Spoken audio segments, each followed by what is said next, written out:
Imaginez qu'un jour, en allant à l'école, vous trouviez un livre de peinture intitulé « Le carnet de la jupe du dragon ». Vous le ramassez et découvrez plus tard que si vous écrivez le nom de quelqu'un dedans, vous pouvez faire tout ce que vous voulez de cette personne, y compris attaquer ceux qui se cachent derrière la jupe du dragon. Malheureusement, il y a un piège. Ce livre ne fonctionnera et ne s'activera que si vous apercevez les sous-vêtements de votre cible, puis écrivez son nom par la suite, vous permettant ainsi de débloquer pleinement les pouvoirs du livre. Alors, la question est, que ferez-vous si vous tombiez sur ce pouvoir? Eh bien, laissez-moi vous dire ce que ce garçon ferait, car ce garçon est le suprême Tsuchibaka ultime de tous les animés. Ce type est comme la réincarnation de Light Yagami, mais il ressemble plus à L, et disons qu'il va vite passer de L à W. Bref, ce garçon s'appelle Yoke, et il n'a jamais connu d'action de toute sa vie.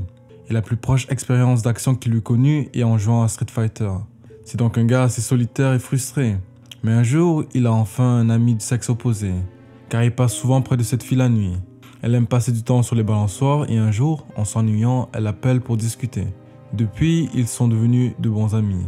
Quoi qu'il en soit, les choses vont rapidement changer car Yoke réussit à entrevoir sa précieuse jupe après qu'elle soit tombée de sa balançoire en se balançant trop haut. Au lieu de l'aider à se relever, il reste figé et la regarde, sachant que son heure est enfin venue de libérer son épée pour vaincre son tout premier dragon. Mais il hésite, car il sait qu'il pourrait écrire son nom dans le livre, mais qu'est-ce qui se passerait si le livre n'était qu'une blague? Tout en continuant de fixer comme un faucon, son cœur commence à battre rapidement, car il ne sait pas quoi faire.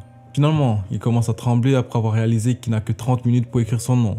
Alors, il dit à son unique amie qu'il a une dissertation à rendre dans 30 minutes. Comme une vraie amie, elle l'incite à aller finir sa dissertation au lieu de perdre son temps avec elle.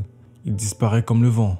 Quand la fille Yura lui demande s'il veut boire un verre avec elle, il s'excuse en disant qu'il doit faire quelque chose rapidement et qu'il reviendra. Notre garçon court ensuite chez lui aussi vite que s'il avait une envie pressante d'aller aux toilettes et fonce directement dans sa chambre pour fixer le livre légendaire devant lui. Il prend alors le livre et ressent une certaine gêne car il n'arrive pas à croire qu'il va vraiment essayer de voir si ce livre fonctionne. Néanmoins, il ouvre le livre avec confiance et un stylo prêt à l'emploi.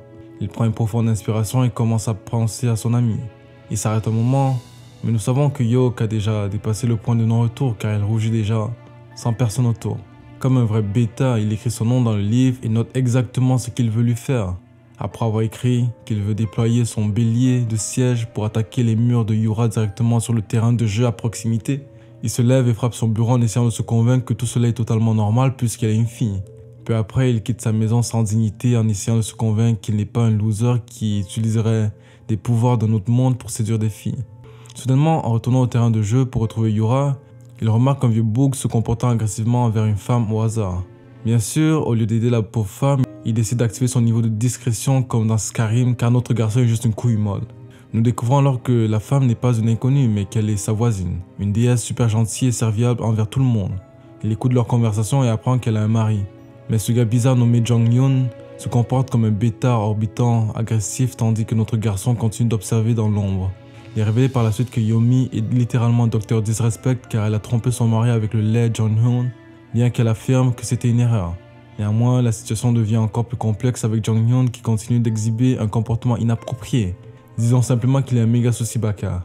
Mais comme Joke a un petit béguin pour la déesse du quartier, il rassemble son courage pour la défendre. Il retourne donc à l'intérieur de sa maison après avoir atteint sa porte d'entrée.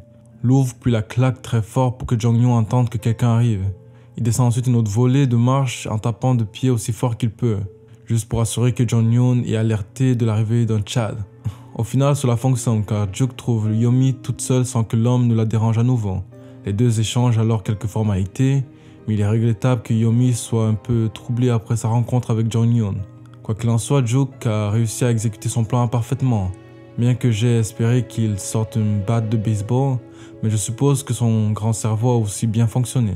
Sa mission accomplie, se dépêche de nouveau pour retourner au terrain, se demandant si le carnet de la jupe du dragon fonctionnera vraiment. En s'approchant du terrain de jeu, Yura semble secoué par un tremblement de terre de magnitude 6.9 car on peut la voir trembler de loin. En arrivant sur le terrain de jeu, Juk ne parvient pas à localiser Yura, ce qui lui fait ressentir un certain regret. Il se frappe alors la tête et commence à rire de lui-même pour avoir pensé qu'un livre aléatoire qu'il avait trouvé lui donnerait le pouvoir de devenir un Chad, sans en être un lui-même. Il rentre chez lui se sentant vaincu, bien qu'il tente de se remonter le moral en affirmant qu'il a au moins fait de l'exercice pendant toute cette épreuve. Pendant ce temps, il est révélé que Yura est enfin en train de se promener dans le quartier, probablement pour rentrer chez elle en raison d'une sensation super bizarre qu'elle ne pourrait pas contrôler alors qu'elle était sur le terrain de jeu. Elle a dû quitter les lieux pour retrouver son état normal. Mais elle se sent gênée par toute cette situation car elle ne peut pas croire que son esprit était envahi par la pensée de Joke. D'autre part, Joke se sent toujours abattu car il espérait vraiment que le livre était réel. Il s'affale sur son lit et commence à relire les règles du livre. Sa bouche s'ouvre en découvrant que la 5e règle du livre qui indique que l'effet du livre disparaît s'il ne trouve pas sa cible en exactement 10 minutes. Notre garçon se relève alors brusquement réalisant qu'il a raté une information importante. Ayant perdu 10 minutes car il était distrait par Yomi et Jong-Yoon avant d'atteindre le terrain du jeu, avec cette importante condition révélée, il décide qu'il doit réessayer en suivant strictement toutes les règles pour vérifier si ce livre fonctionne réellement. Il est aussi désespéré que Jong-Yoon, alors il décide que c'est l'heure de la 2e manche. Et donc ce perturbateur me surprend également en décidant d'aller en ville pour chercher les plus belles filles. Son plan est littéralement légendaire, centré autour de lui, suivant de près, priant pour qu'un coup de vent chanceux soulève les jupes des filles. Prenez des notes les gars, car ce type est littéralement le génie le plus impressionnant que j'ai rencontré. Longue vie à son succès. Cependant, ce perturbateur n'a même pas réalisé qu'il n'y avait pas de vent ce jour-là. Il passe donc toute sa journée à échouer sa mission, espérant qu'un coup de vent apparaisse de nulle part. Il suppose qu'il n'y a pas d'application de météo, ou peut-être que notre garçon est juste trop concentré sur des idées originales. Quoi qu'il en soit, après avoir perdu toute sa journée, il décide de rentrer chez lui. Mais il est soudainement gracié par l'apparition d'une 10 sur 10 qui monte un escalier. C'est à ce moment qu'il serre les dents aussi fort qu'il le peut, priant dans sa tête pour que les dieux lui donnent juste une chance de profiter de la situation. Malheureusement, la fille est experte dans l'art de protéger ses sous-vêtements en montant les escaliers, bloquant la vue avec sa propre main instinctivement. Cela se reproduit encore et encore, et notre garçon commence à perdre la tête, incapable de croire que les filles sont si bien entraînées à cela. Néanmoins, alors que Joe continue son chemin de retour chez lui, se sentant seul, il devient inconscient de lui-même et réalise qu'il est devenu l'homme qu'il méprise le plus, le légendaire sage pervers. En arrivant chez lui, il se dit qu'il est temps d'arrêter ses conneries, car il déteste faire cela. Cependant, Yomi apparaît de nulle part pour le saluer, tenant des courses. Il lui ouvre alors la porte comme un vrai gentleman lui permet de passer en premier. Mais disons que notre garçon sait exactement ce qu'il fait, la suivant comme un ninja. Il utilise des mathématiques apprises à l'école pour trianguler l'endroit parfait où se placer et voir s'il peut apercevoir des sous-vêtements. Ses calculs étaient corrects, lui permettant de voir quelque chose de formidable. C'est le moment pour le garçon de réussir sa vie pour la première fois. Il se dépêche donc de saluer Yomi et lui souhaite une bonne journée, s'excusant et prétendant qu'il doit rédiger une dissertation rapidement.